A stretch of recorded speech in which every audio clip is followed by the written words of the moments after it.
बिस्मिल्लाहिर्रहमानिर्रहीम। अस्सलामु अलैकुम। बेटा, हमारे अब तक केमिस्ट्री के अंदर दो लेक्चर कवर हो गए, lecture number 1 and lecture number 2। आज हमारा लेक्चर नंबर 3 है। चैप्टर नंबर 11 की ही कंटिन्यूएशन है।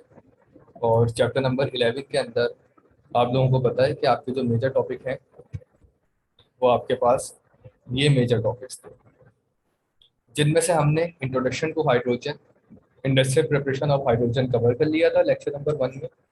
लेक्चर नंबर 2 में हमारे पास physical and chemical properties of hydrogen and uses of hydrogen. आज हमारे पास जो है वो लेक्चर नंबर 3 है।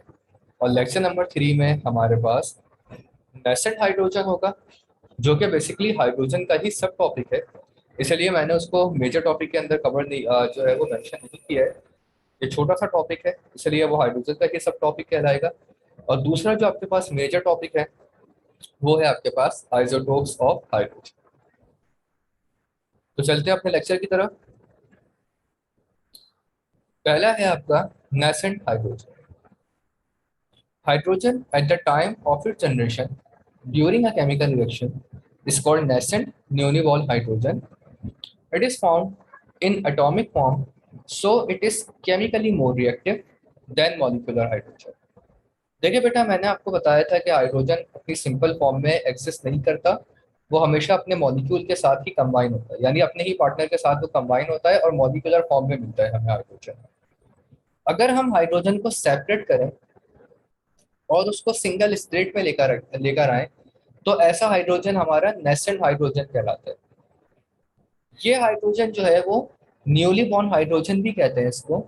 और ये बहुत ज्यादा रिएक्टिव हाइड्रोजन, ये सिंगल स्टेट में रहता ही नहीं है, इसके अंदर स्टेबिलिटी नहीं आती। वो ये फौरन किसी ना किसी नियर बाय एलिमेंट के साथ या नियर बाय कंपाउंड के साथ रिएक्ट करने की कोशिश करता है। फॉर एग्जाम्पल, नेसेंट हाइड्रोजन की जनरेशन की अगर हम बात करें कि हम नेसेंट हाइड्रोजन को जनरेट किस तरीके से कर सकते हैं, तो ये आपका प्रिपरेशन ऑफ नेसेंट हाइड्रोजन के अंदर भी आ सकता है। तो ये आपके पास है HCl हाइड्रोक्लोरिक एसिड, उसके दो मोल्स हैं आपके पास। इसका रिएक्शन हमने करवाया जिंक के साथ, जो कि आपका एक मेटल। तो जिंक जब क्लोरीन के साथ कंबाइन होगा तो ये बना देगा जिंक क्लोराइड, और हाइड्रोजन जो है वो यहाँ पर सेपरेट हो जाए। तो ये जो हाइड्रोजन जो अपनी सेपरेट फॉर्म में है और सिंगल फॉर्म में है, इस हाइड्रोजन को हम कहते हैं नेसेंट हाइड्रोजन। आप देख सकते हैं नेसेंट हाइड्रोजन को रिप्रेजेंट करते हैं हम लार्ज ब्रैकेट के साथ। इसी की दूसरी एग्जांपल है, add a little dilute hydrochloric solution to ferrous chloride FeCl3 solution in a test tube. Observe the brownish color of ferric chloride solution.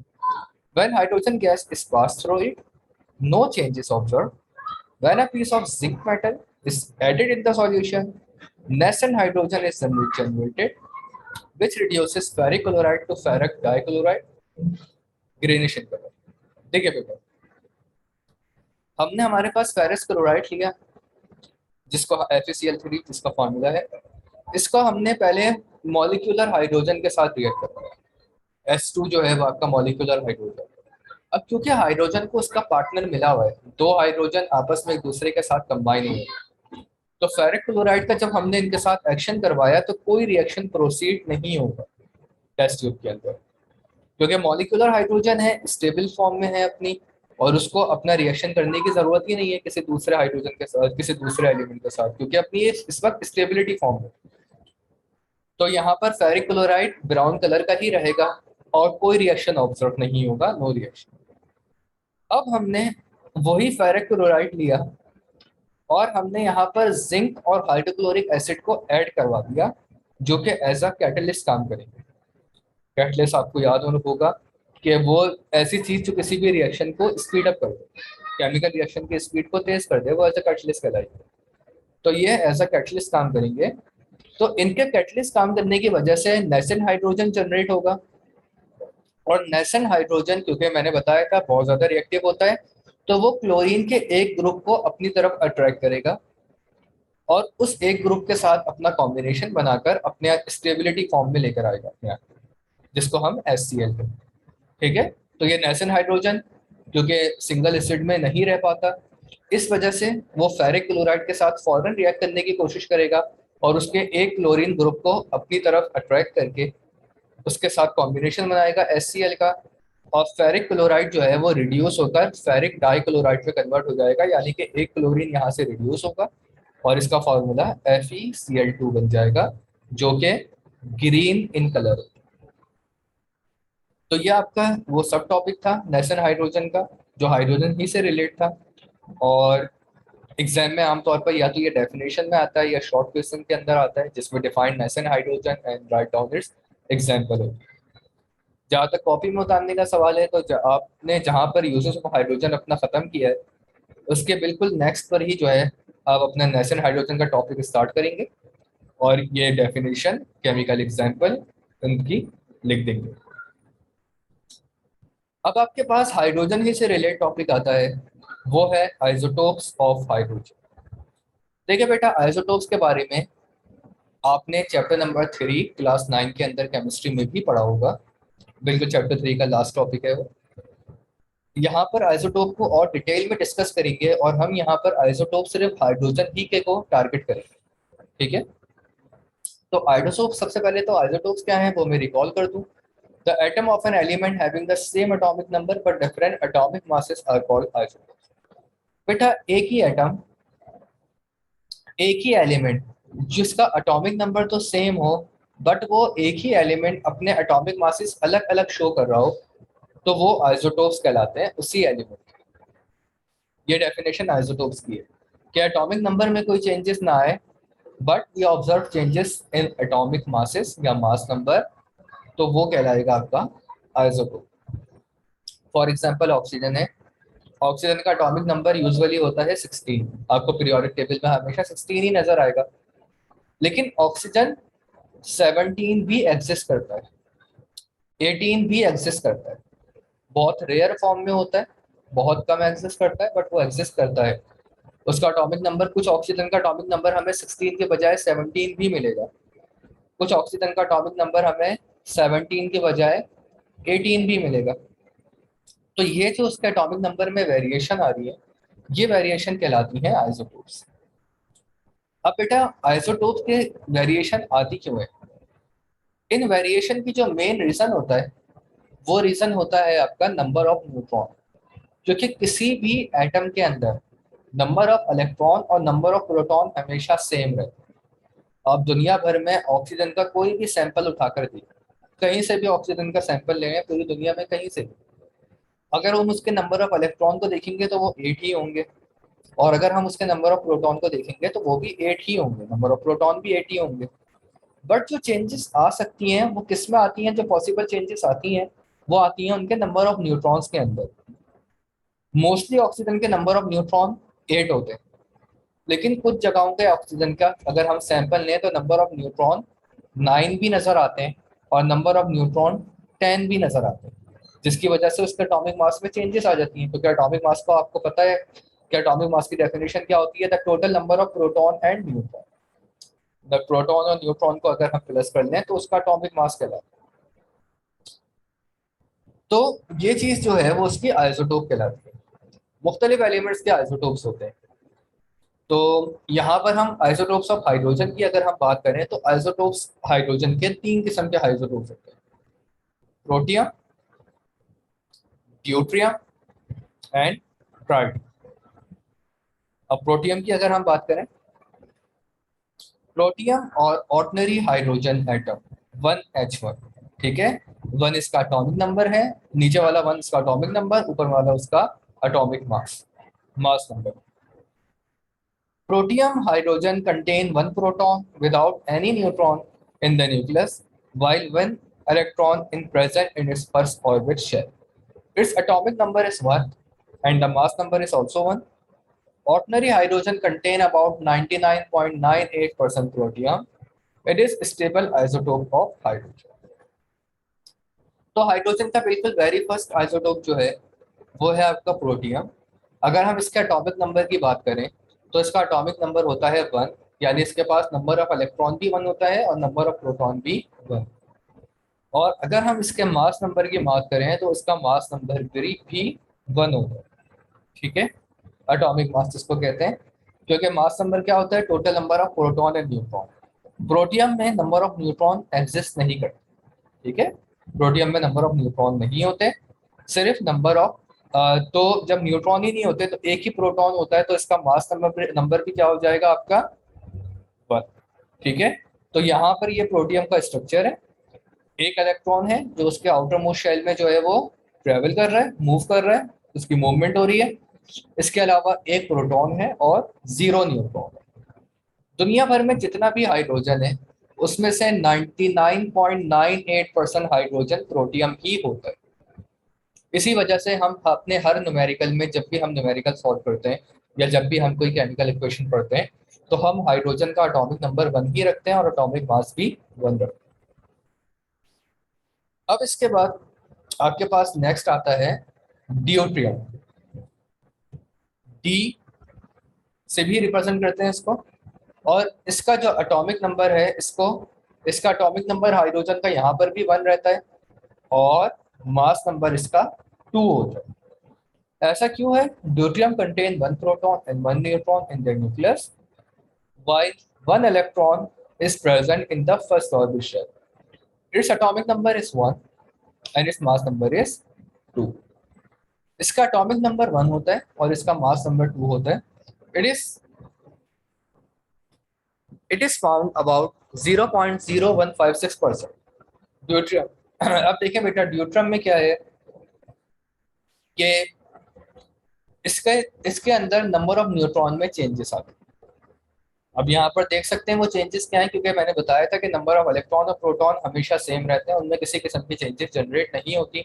जो चेंजेस जनरेट होती हैं वो नंबर ऑफ न्यूट्रॉन में होती हैं। तो यहाँ पर प्रोटॉन 1 ही है और इलेक्ट्रॉन भी 1 है। यही वजह है कि इसका एटॉमिक नंबर में कोई चेंज नहीं आया, एटॉमिक नंबर 1 ही है। इसका चेंज कहाँ पर आ रहा है? एटॉमिक मास में, क्योंकि इसके अंदर नंबर ऑफ न्यूट्रॉन की एडिशन हो गई है। ड्यूट्रियम के अंदर एक न्यूट्रॉन मौजूद होता है। तो अगर हम इसका एटॉमिक मास कैलकुलेट करें तो एटॉमिक मास इसका 2 होगा, क्योंकि 1 प्रोटॉन 1 न्यूट्रॉन दोनों का अगर हम समीशन लें, दोनों को प्लस करें, तो इसका एटॉमिक मास बनेगा 2। और ये बहुत रियरली एग्जिस्ट करता है। रियरली एग्जिस्ट किस सेंस में कि 15,000 हाइड्रोजन अगर हम सैंपल्स लें तो उनमें से एक ड्यूट्रियम निकलेगा, यानी 1:15,000 का रेशो होता है। परसेंटेज में काउंट करें तो 0.0156%, यानी 15,000 में से सिर्फ एक ड्यूट्रियम होगा। अब इसके बाद है आपके पास ट्राइटियम। ये भी आइसोटोप ऑफ हाइड्रोजन है आपका। Tritium contain 1 proton and 2 neutron in the nucleus while 1 electron in shell extra nucleus present. 1 electron is present in the first orbital shell. Its atomic number is 1 and mass number is 3. It occurs in negligible quantities, about 4 multiplied by 10 is to the power minus 15%. तो बेटा ये आपका tritium है। Tritium में 1 proton होता है और 1 electron होगा, लेकिन नंबर ऑफ न्यूट्रॉन जो है यहाँ पर वो 2, ठीक है। यही वजह है कि इसका मास नंबर जो है वो 3 होता है, क्योंकि अगर हम इसका एटॉमिक नंबर देखें तो एटॉमिक नंबर में एज यूजुअल कोई चेंजेस नहीं आती, क्योंकि आइसोटोप का एटॉमिक नंबर से कोई लिंक नहीं होता। तो इसका एटॉमिक नंबर 1 ही है और इसका मास नंबर क्या है? 3, क्योंकि इसका एटॉमिक प्रोटॉन नंबर है 1 और नंबर ऑफ न्यूट्रॉन है यहाँ पर 2। तो 2 + 1 ऐड करें, यहाँ पर कितने हो जाएंगे आपके पास? 3। ये भी बहुत ही ज्यादा रेयरली एक्सिस्ट करता है और ये तकरीबन 10 लाख में से एक ट्राइटियम निकलता है। अगर हम 10 लाख हाइड्रोजन के सैंपल्स लें तो उनमें से एक जो होगा वो ट्राइटियम। तो ये बहुत ही ज्यादा रेयरली एक्सिस्ट करता है। तो बेटा ये थे आपके वो मेजर आइसोटोप का टॉपिक और isotopes of hydrogen. In isotopes का बहुत ज्यादा आगे जो है वो यूज होता है, ठीक है। नॉर्मल प्रोटियम जो होता है, यानी कि आपका ये वाला ऑर्डिनरी हाइड्रोजन जिसको हम कहते हैं, ये वाटर फॉर्मेशन में इस्तेमाल होता है, ठीक है। क्योंकि वाटर का हमें एटॉमिक मास पता है, न्यूमेरिकल्स में आप लोग सॉल्व करते थे, वो क्या होता है? 18। ऑक्सीजन का एटॉमिक मास 16, उसमें 2 हाइड्रोजन होते हैं, क्योंकि H2O फार्मूला होता है, तो 16 + 2 18 होगा। बट ये जो आपका ड्यूट्रियम है, ये आपकी फॉर्मेशन करता है हैवी वाटर। सही है, क्योंकि एग्जाम में इस तरह के एमसीक्यूज आते हैं कि हैवी वाटर क्या होता है। तो हैवी वाटर जो है बेटा, ऐसे वाटर को कहते हैं जो आपके ड्यूट्रियम से कंपोस्ट होकर बनता है, ड्यूट्रियम से मिलकर बनता है। और उस वाटर का फार्मूला D2O होता है। आम वाटर का फार्मूला क्या होता है? H2O। हैवी वाटर का फार्मूला होगा D2O, क्योंकि उसका एटॉमिक मास 18 के बजाय 20 होता है। ऐसा वाटर जो है वो मुख्तलिफ रेडियो एक्टिव रिएक्शंस में काम आता है, रेडियो एक्टिव रिएक्शंस को कूल डाउन करने के लिए। जहाँ पर न्यूक्लियर फ्यूल बन रहा हो, न्यूक्लियर बॉम्ब्स बन रहे हो, ठीक है, जो पावर प्लांट होता है, एटॉमिक पावर प्लांट्स आपके, तो वहां पर रिएक्शन को कूल डाउन करने के लिए इस्तेमाल होता है। तो आइसोटोप के बेटा अपने बहुत सारे यूजेस हैं। ये बाय नेचर हमें मिलते हैं, इनको रेडियो एक्टिव प्रोसेसेस में भी इस्तेमाल किया जाता है। इसके अलावा मुख्तलिफ किस्म की मेडिकल ट्रीटमेंट में भी इस्तेमाल किया जाता है, जैसे थायराइड ग्लैंड्स हो गए, कैंसर ट्रीटमेंट हो गया, radio active treatment of cancer हो गया, तो उनमें इस्तेमाल होते हैं। फर्टिलाइजेशन प्रोसेस में भी इस्तेमाल होते हैं। अच्छा, इसके अलावा ट्राइटियम की एक बात और जहन में रखिएगा कि tritium is your radio active isotope with a half-life about 12.5. It is used as a moderator in the nuclear reaction and as a tracer in biochemical test. Tritium का एक यूज ये होता है क्योंकि सम टाइम आपके uses भी आ जाते हैं। तो ट्राइटियम का यूज क्या है आपका? कि पहली बात तो tritium is a radio active isotope. Radio active isotope किस सेंस में? ये रेडियो एक्टिव किसको कहते हैं? जो अपने अंदर से रेडिएशन ऑमिट करते हैं, निकालते हैं, अल्फा बीटा और गामा रेजेस। तो वो आपके रेडियो एक्टिव आइसोटोप्स कहलाते, रेडियो एक्टिव कहलाते हैं। तो ये आपकी रेडियो एक्टिव आइसोटोप है जिसके अंदर से रेडिएशन निकलती है। इसकी हाफ लाइफ जो है 12.5 ईयर्स है। हाफ लाइफ को आप डिटेल में डिस्कस करेंगे अपने फिजिक्स के अंदर, ये आपका लास्ट चैप्टर होगा फिजिक्स का उसमें। और ये एज अ मॉडरेटर इस्तेमाल होता है न्यूक्लियर रिएक्शंस के अंदर। ठीक है, मुख्तलिफ किस्म के जो न्यूक्लियर रिएक्शंस होते हैं, जो फॉर एग्जांपल जो एटॉमिक पावर प्लांट्स होते हैं, वहाँ पर जो है केमिकल वेपन्स और बायोलॉजिकल वेपन्स बनने का प्रोसेस होता है, तो वहां पर उन रिएक्शंस को कूल डाउन करने के लिए इस्तेमाल होता है। जैसे कि मैंने बताया था कि आइसोटोप का एक यूज ये भी होता है, और मुख्तलिफ बायोकेमिकल टेस्ट वगैरह में इस्तेमाल होता है। इसी तरह अगर हम ड्यूट्रियम की यूजेस के बारे में बात करें, अगर फॉर एग्जांपल आपका ड्यूट्रियम का यूजेस आ जाता है, तो आप यहाँ पर लिख सकते हैं कि it is use to make heavy water. ठीक है, ड्यूट्रियम जो है वो आपका हैवी वाटर बनाने के लिए इस्तेमाल होता है।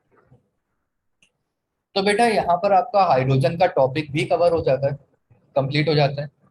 तो मेजर जो एक्सपेक्ट्स थे हाइड्रोजन के टॉपिक के अंदर, वो था उसका इंट्रोडक्शन। ठीक है, industrial preparation, physical properties, chemical properties, uses and isotopes of hydrogen. तो यहाँ तक आपका हाइड्रोजन का पूरा टॉपिक कवर हो गया है। इंशाल्लाह हम अपने नेक्स्ट लेक्चर के अंदर वाटर का टॉपिक स्टार्ट करेंगे और उसकी फिजिकल केमिकल प्रॉपर्टीज और उसके बिहेवियर के बारे में स्टडी करेंगे। जहां तक इसको कॉपी में उतारने का सवाल है, तो बेटा जिस तरीके से ये लिखा हुआ है बिल्कुल एज इट इज आपको कॉपी करना है। ठीक है, डायग्राम के साथ। ठीक है, और इसके अलावा भी अगर कोई प्रॉब्लम हो तो फिर आप मुझसे जो है वो ग्रुप पर पूछ सकते हैं। ओके स्टूडेंट्स, टेक केयर, अल्लाह हाफिज।